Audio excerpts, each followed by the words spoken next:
మూడో విషయం ఏంటంటే గాస్పల్ ఈజ్ అన్ అచీవ్మెంట్.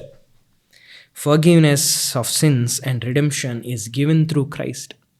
ఒక విజయాన్ని సంపాదించినది ఏంటో తెలుసండి? క్రీస్తు యొక్క మరణము, మరి సమాధి చేయబడటం, పునరుద్ధానం. పాపము నుంచి విమోచన, పాప యొక్క క్షమాపణ అనేది పాపం పైన విజయం, మరణం పైన విజయం ఎక్కడ దొరికిందో తెలుసండి? క్రీస్తు సువార్తలోని. నాలుగవది, సువార్తలోని ఏమున్నదంటే, సువార్త ఏంటనంటే ఫ్రీ ఆఫర్ ఇన్ ఫెయిత్. ఉచితముగా క్రీస్తునందు విశ్వాసం ఉంచిన వారికి రక్షణ, విమోచన, పాపము నుంచి విడుదల మనకు కలుగుతుంది. ఐదో విషయం ఏంటంటే application of the achievement. By faith through grace I'm forgiven and justified. So వార్తలోని ఏముంటో తెలుసండి?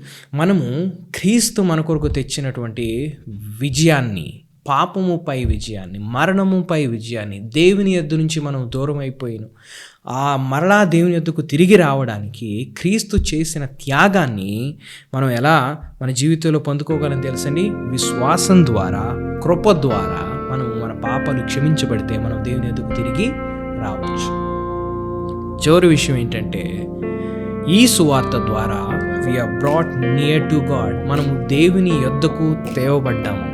ఒకప్పుడు దేవుని నుంచి దూరమయ్యాము, కానీ క్రీస్తు చేసిన త్యాగం ద్వారా, క్రీస్తు మధ్యవర్తి అవడం వలన మనము దేవుని యొద్దకు తిరిగి వచ్చాము. This is the gospel.